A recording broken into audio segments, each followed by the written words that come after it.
El tema que me corresponde a mí desarrollar en esta mañana es el evangelismo como disciplina espiritual. Y me propongo en esta mañana desarrollar 3 puntos acerca de este tema. El primero de ellos es desde qué punto de vista es la evangelización una disciplina espiritual. El segundo es si la evangelización es una opción o algo que Dios espera que hagamos como un estilo de vida. Y el tercer punto es con qué actitud debemos asumir nuestra tarea de compartir el evangelio. Como fundamento de esta enseñanza quisiera definir primero qué es una disciplina. Me encontré esta definición que me gustó mucho porque aplica muy bien para lo que queramos desarrollar en esta mañana. Entiéndase disciplina como el entrenamiento esperado para producir un determinado carácter o patrón de conducta. Hay muchos significados de disciplina. Cuando estábamos pequeños y nos portábamos mal, nuestros papás nos ponían en disciplina. Una disciplina que tiene un atleta que se guarda de muchas cosas para conseguir un objetivo. Disciplina, en este contexto, se puede traducir de esta manera. Es un entrenamiento. Y un entrenamiento se hace diario, ¿verdad? Continuamente. Por eso se le llama disciplina, porque necesitamos ser disciplinados, nos entrenamos. ¿Para qué? Para desarrollar, para producir un determinado carácter o una forma de conducta. Y la pregunta es, ¿cuál carácter y cuál patrón de conducta queremos nosotros desarrollar? ¿Cuál creen ustedes que sea? Correcto, el carácter de Cristo, el patrón de conducta que el Señor nos enseña. Bien, ese es el primer punto. El segundo punto de ahora es, ¿qué es el evangelio? ¿Qué es el evangelio? Alguna gente podrá decir que el evangelio es la noticia de que Dios nos ama. Podrán decir que el Señor tiene un propósito maravilloso para cada uno de nosotros, o que en Cristo Jesús podemos estar bien. Yo les pregunto, ¿de eso se trata el evangelio? Ok, es poder de Dios. Ok, buenas nuevas de salvación. Pero el evangelio sí nos enseña todas estas cosas. Dios es amor, ¿sí o no? Que el Señor tiene un propósito para cada uno de nosotros, ¿sí o no? Por supuesto que sí. Y que en Cristo Jesús estamos mejor que como estábamos antes. Por supuesto que el evangelio trata de eso. Pero, como dice nuestra hermana Patricia, la clave, el corazón del evangelio es la buena noticia de que Jesucristo murió en la cruz por nosotros, en nuestro lugar, para que nosotros pudiéramos ser reconciliados con el Señor, con Dios el Padre. Y ahora Dios no es más nuestro juez, ahora es nuestro Padre. Ese es el evangelio. Por supuesto que tenemos otros beneficios: paz, bendición, ¿verdad? Nuestra sanidad, nuestro hogar restaurado, nuestra vida restaurada. Por supuesto que sí, pero el evangelio es que antes nosotros estábamos destinados a muerte, ahora tenemos vida en Cristo Jesús por su muerte en la cruz. ¿Están de acuerdo conmigo? Amén. Ok, ese es el fundamento de esto. El primer punto: ¿desde qué punto de vista es la evangelización una disciplina espiritual? Y como ya vimos, queremos desarrollar el carácter de Cristo. Dice Marcos 1, 14 al 15. Después de que Juan fue encarcelado, Jesús vino a Galilea predicando el evangelio del reino de Dios, diciendo: el tiempo se ha cumplido y el reino de Dios se ha acercado. Arrepentíos y creed en el evangelio. Aquí Juan ya ha terminado su ministerio, ha sido encarcelado y sabemos cómo termina la vida de Juan. Él fue el precursor del Señor Jesús, abrió el camino, ahora es Cristo quien se revela al mundo y dice que Él empieza a predicar. Se ha cumplido el reino de Dios y por lo tanto dice que Él empieza a predicar diciendo: arrepentidos. El Señor empieza a evangelizar, a compartir el evangelio. Lo vemos también en Marcos 1 del 38 y 39, en Lucas 4, 43 y 44. y en Marcos capítulo 2, versos 1 y 2, y me voy a detener sobre este verso de Marcos 2. ¿Se acuerdan de la historia de cuando Jesús estaba en una casa? Había tantísima gente que no podían entrar porque querían presentarle un paralítico y que hicieron un hueco en el techo.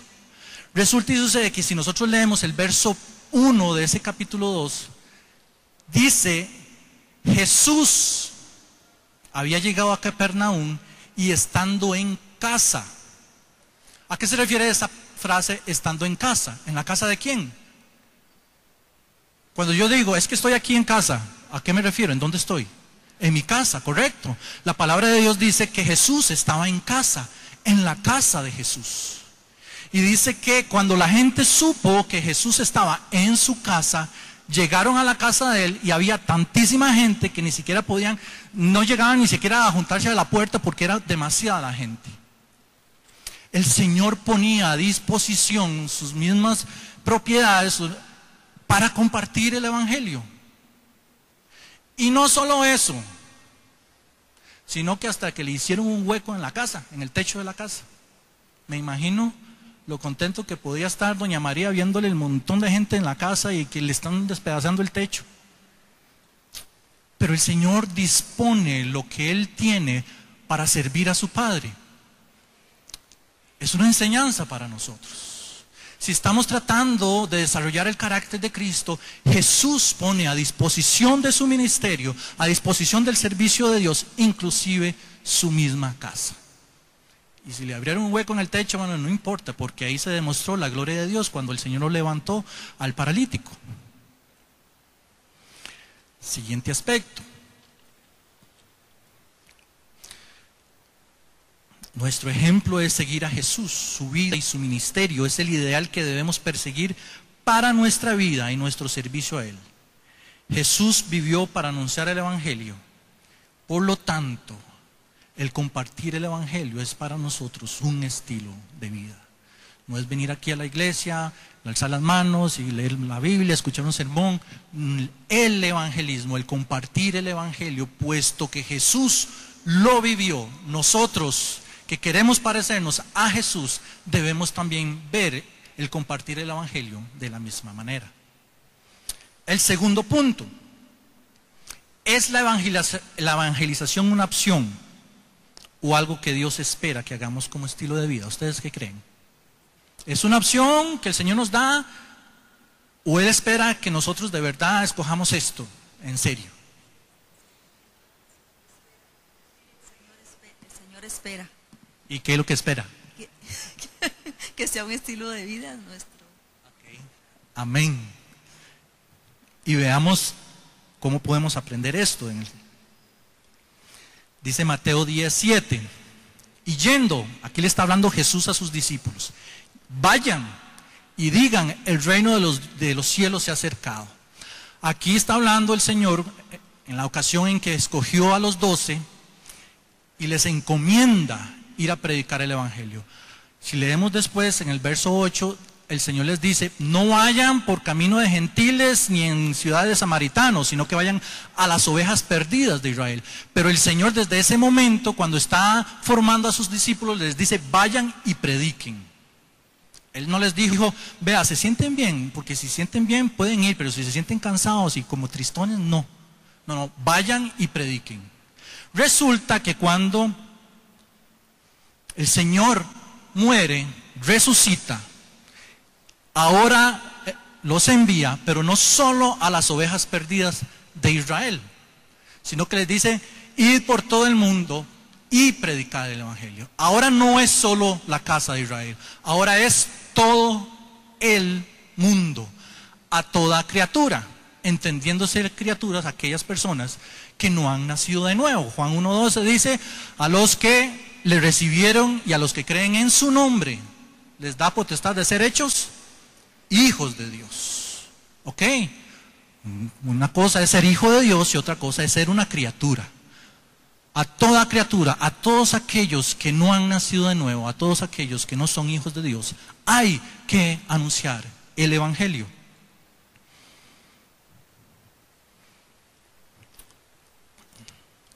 Luego,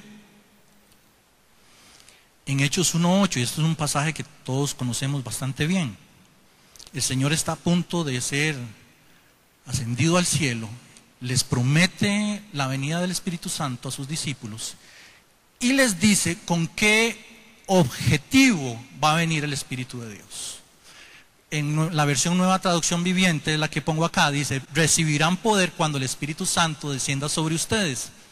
Serán mis testigos y le hablarán a la gente acerca de mí en todas partes. ¿Para qué tenemos al Espíritu Santo? ¿Para qué el Señor nos envía al Espíritu Santo?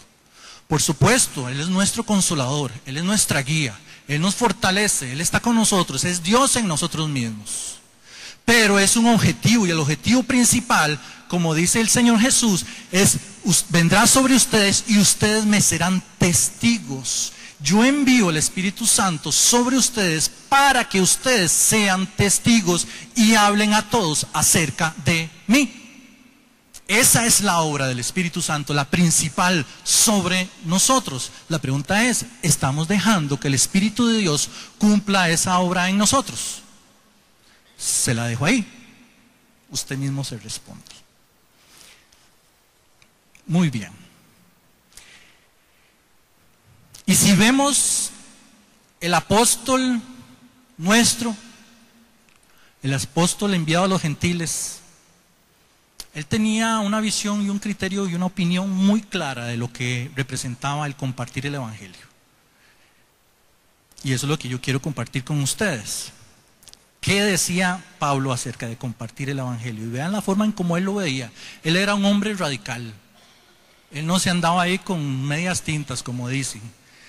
En versión Dios habla hoy: para mí no es motivo de orgullo anunciar el Evangelio, porque, dice, lo considero una obligación ineludible. O sea, no me la puedo quitar.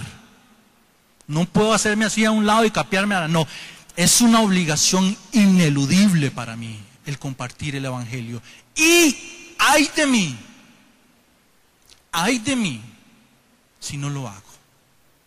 Vean el peso que representaba para Pablo esta obligación que él recibió de parte del Señor Jesús. Cuando decía: ay de mí, no me va a ir nada bien si no hago esto. Y ojo que él no está diciendo: ay de mí si no me comporto como un cristiano, si no me porto bien. No, si no comparto. Hay que compartir. Él decía: es que no me salvo yo si yo no comparto lo que Dios ha hecho en mí y la obra que Cristo Jesús hizo en la cruz. Quisiera que el Espíritu de Dios pusiera en cada uno de nosotros ese sentir que había en Pablo. Que podamos decir: Señor, pon ese fuego, esas ganas, ese amor, esa pasión por las almas. Porque no me puedo quedar callado, no puedo quedarme en una silla sentado. Necesito hacer algo. Necesito hablar, compartir. Y que ese sentimiento que había en el corazón de Pablo pueda estar en nuestra vida, en nuestro entendimiento, en nuestro corazón. De que no podemos capiarnos de este llamado que el Señor nos hace. Podemos predicar aquí, podemos cantar muy bonito, tocar un instrumento, servir aquí en la iglesia. Aquí es muy lindo servir, es precioso, por supuesto que sí. Pero nuestro servicio, nuestra luz, la luz, usted trae un bombillo, aquí no hace diferencia, pero enciende ese bombillo en un cuarto oscuro. La oscuridad está allá afuera. Y nuestra boca, con nuestra palabra, con nuestros mensajes, es esa luz que el mundo necesita. La tercera pregunta: ¿con qué actitud debemos ahora asumir este reto, esta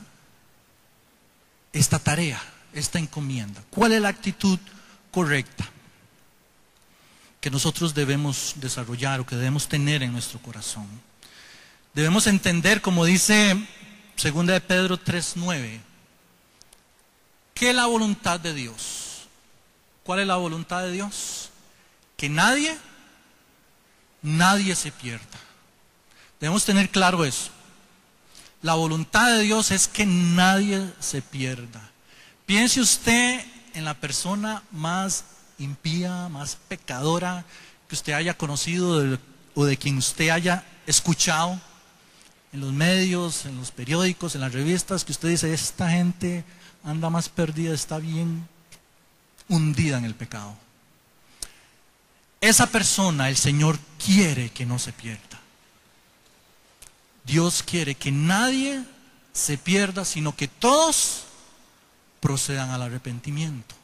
Pensando en eso, veamos cuál es la actitud o qué aspectos podemos entender y tener claro en nuestro corazón para considerar de qué se trata este mensaje que nosotros tenemos en nuestra vida. Primer aspecto. Jesús vino a rescatar a la humanidad, no a los ángeles. Dice Hebreos 2:16, porque ciertamente no socorrió a los ángeles, sino que socorrió a la descendencia de Abraham. ¿Quién es la descendencia de Abraham? Dice Romanos 4:16, Abraham es padre de todos nosotros. Y ojo que Pablo le está escribiendo a los romanos, no le está escribiendo a los judíos. La carta a los romanos es porque le está dirigido al pueblo que está en Roma. Hay cristianos en Roma, hay cristianos romanos. Y él les dice, Abraham es padre de todos nosotros. Gálatas 3:29 dice, si vosotros sois de Cristo, ciertamente linaje de Abraham sois. Si somos de Cristo, somos linaje de Abraham. El Señor no murió por los ángeles. Él murió por usted y por mí.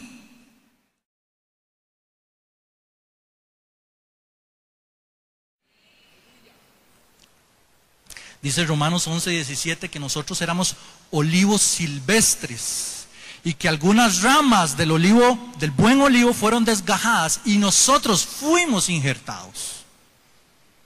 Los que no éramos familia de Dios, ahora somos familia de Dios, somos injertados y podemos disfrutar de la savia de vida que es el buen olivo. Somos injertados en la familia de Dios. Inclusive dice 1 Corintios 3 que nosotros vamos a juzgar a los ángeles. ¡Qué privilegio! No sé si usted se ha puesto a pensar cómo nosotros, dice Salmo 8, que nosotros fuimos creados poco menor que los ángeles. Y 1 Corintios 6:3 dice que nosotros vamos a juzgar a los ángeles. ¡Qué privilegio! Tal vez lo leemos así muy rápido y no nos ponemos a pensar y a meditar qué significa esto. Si el Señor inclusive murió solo por nosotros, nos va a dar el privilegio, el honor de juzgar a los ángeles. Obviamente los ángeles que fueron rebeldes. ¿Por qué es así? Podemos preguntar, ¿por qué el Señor decide si Lucifer, querubín, se rebela, arrastra una tercera parte de los ángeles con él? Nosotros también nos rebelamos. ¿Por qué el Señor decide enviar a su Hijo? ¿Y por qué el Hijo decide entregar su vida por usted y por mí, que éramos menos que los ángeles? Y por aquellos ángeles que no decidieron obedecer a Dios, no muere por ellos. ¿Por qué? Por supuesto que es un amor perfecto, eterno. Tal vez la respuesta no está muy clara, pero lo que yo le puedo decir, como dice Efesios 3:10, que la multiforme sabiduría de Dios, multiforme, la sabiduría de Dios tiene muchas formas. La multiforme sabiduría de Dios se muestra a través de la iglesia a los principados y potestades en los lugares celestiales. La obra de Jesús en nosotros, en morir por nosotros y no por los ángeles, el Señor está demostrando sabiduría. les está enseñando a aquellos principados y potestades que fueron rebeldes la sabiduría de Él, a través de la obra que Él hace en su iglesia. El Señor muere por nosotros, no por los ángeles, para mostrar sabiduría a aquellos ángeles que fueron rebeldes. ¡Qué privilegio! El Señor nos está usando a nosotros para enseñarles a ellos. Siguiente aspecto, y está relacionado con este punto. Ángeles, y estos ángeles ahora sí son los ángeles que están de parte del Señor, aquellos que siguen en obediencia. Quisieran conocer detalles del mensaje de salvación que nos fue dado a los hombres. 1 Pedro 1:12 dice así: lo que los profetas decían es la misma buena noticia de salvación que fue anunciada por quienes les llevaron el mensaje a ustedes. Ellos también hablaron por medio del Espíritu Santo enviado del cielo. En ese mensaje hay detalles que hasta los mismos ángeles quisieran conocer. ¿Por qué? Los ángeles, estos ángeles, los que están de parte de Dios, los que están en la presencia de Dios, los que le sirven a Él, los que han sido fieles, ellos no saben lo que es estar en pecado. Ellos no saben lo que es estar perdidos. Ellos no saben lo que es estar destinados a muerte y destrucción. Por lo tanto, ellos no han experimentado el nuevo nacimiento. Ellos no han sido lavados por la sangre del Cordero. Ellos no han sido salvados de sus pecados. Por lo tanto, ellos no pueden expresar esto. Es un privilegio para usted y para mí. Ellos quisieran, pero para ellos no fue esto. No sé si con mis palabras, a veces las palabras se quedan cortas para transmitir la profundidad de la palabra de Dios y de lo que el Señor nos enseña. Lo que usted tiene en sus labios, la palabra que usted puede compartir, es tan profunda, tan bella, tan preciada, que los mismos ángeles quisieran conocerla, quisieran vivirla, quisieran compartirla. Aquellas criaturas que están delante de la presencia de Dios en todo momento, anhelan poder compartir lo que usted y yo podemos hacer. No es sorprendente eso, ¿no? Yo no sé si usted se queda así o simplemente es como escuchar llover. Debemos tener claro el privilegio que ha sido puesto en nuestras manos, que es compartir el Evangelio. Es un privilegio delante de Dios y de sus ángeles. Ellos anhelan compartir, pero para ellos no es para nosotros. ¿Cuántos pueden dar un gloria a Dios por eso? Hay un ejemplo de esto que menciono en Hechos 10. ¿Se acuerdan aquella historia que relata Lucas acerca de Cornelio, que era un centurión? Que el hombre dice que era un hombre piadoso, temeroso de Dios, que hacía ayunos y oraciones y daba ofrendas. Y dice que le fue enviado un ángel. Y el ángel le dice: Cornelio, tus oraciones fueron escuchadas. Por lo tanto, ¿qué le dijo el ángel? Envía por Pedro y él te dirá lo que tienes que hacer. Pregunta, ¿por qué el ángel no le predicó ahí mismo? Él dijo: manda a traer a Pedro. Por supuesto, ahí el Señor está tratando con Pedro acerca de que la salvación no es solo para el pueblo de Israel, sino también para los gentiles. Claro que sí, el Señor está tratando con Pedro para que él entienda que el llamado de la salvación es para todo el mundo. Pero el ángel, imagínense que se le aparezca a uno un ángel en la casa. Dice que estaba orando en ayuno y se le apareció un varón.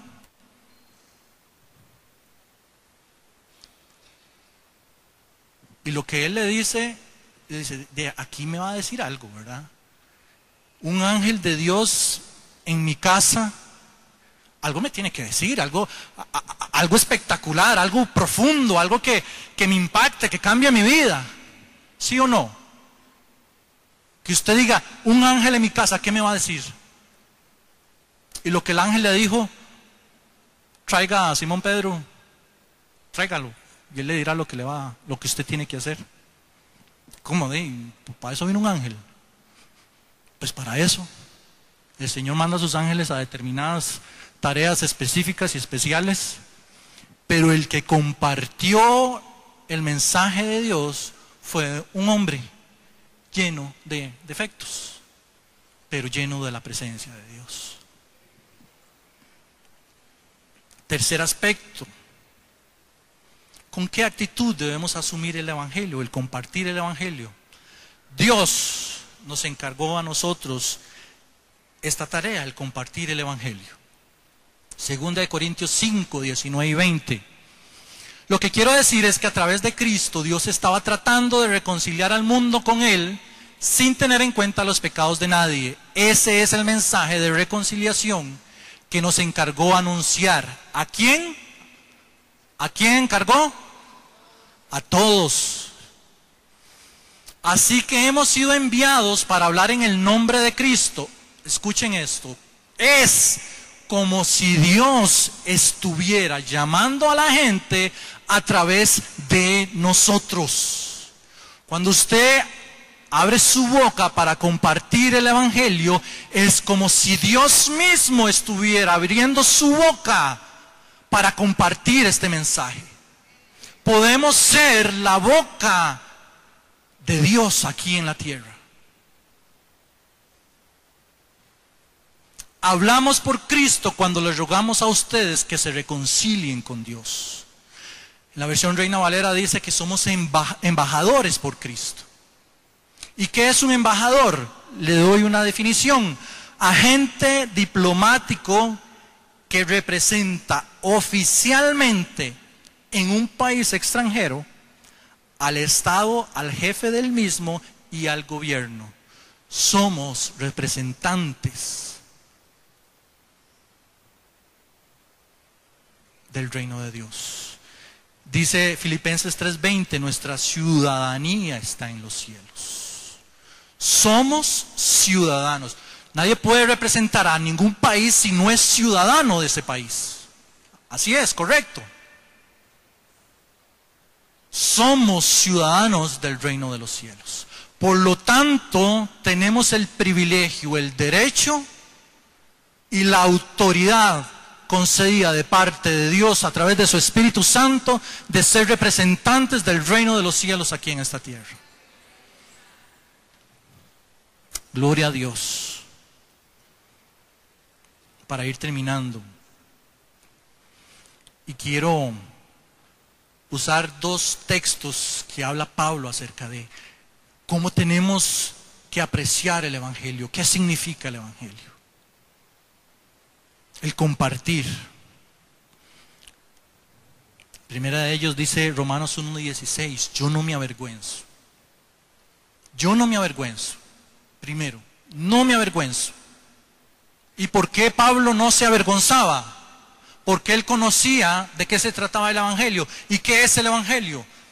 Poder de Dios para salvación a todo aquel que cree. Poder.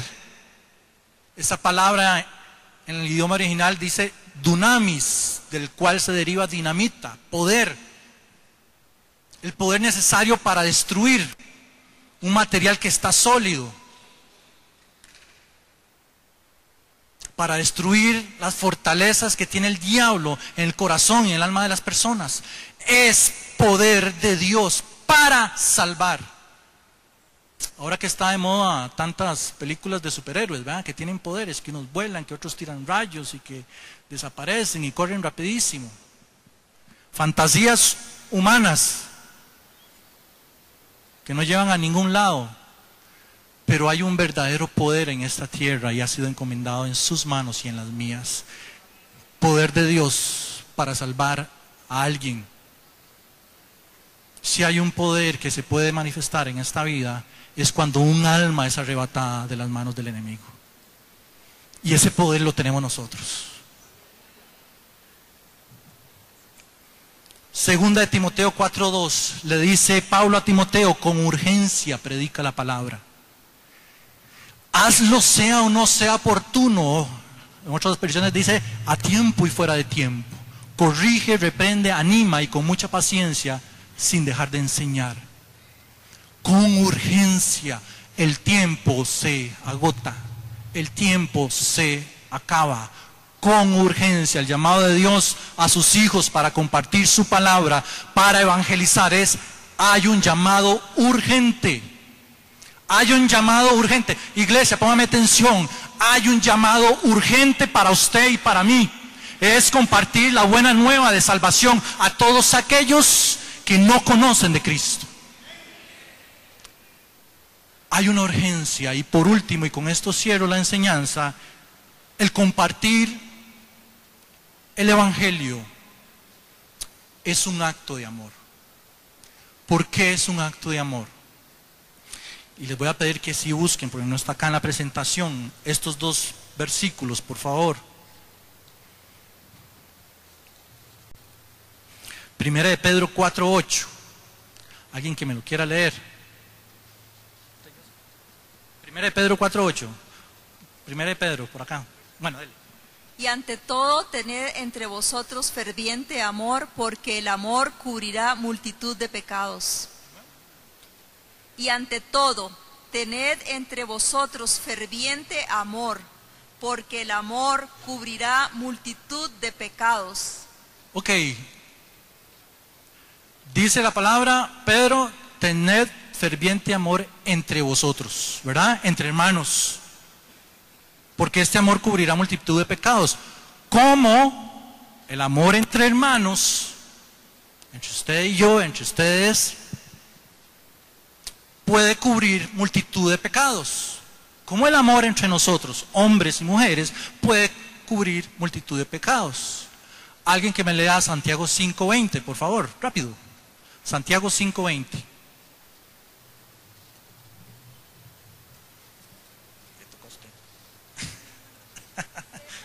Bueno, Sepa que el que haga volver al pecador del error de su camino, salvará de muerte un alma y cubrirá multitud de pecados. Sepa que el que haga volver al pecador del error de su camino, salvará de muerte un alma y cubrirá multitud de pecados. el que haga volver del error de su camino a un pecador, salvará un alma de la muerte y cubrirá multitud de pecados. El amor de Dios en nuestras vidas debe impulsarnos a compartir con amor, con tolerancia, con prudencia y sabiduría este mensaje para corregir al pecador de su camino. Es que el Evangelio es corrección. El Evangelio nos llama a cambiar. El Evangelio nos dice, papito, estás mal, ¿verdad? Con amor, prudencia y sabiduría. Y aquel que haga volver un alma de su camino errado, lo salvará de la muerte. El Evangelio, amados hermanos y hermanas, es un acto de amor, porque estamos arrebatando un alma de las llamas del infierno, de la muerte. Y lo estamos invitando a que sea junto con nosotros parte de la familia de Dios.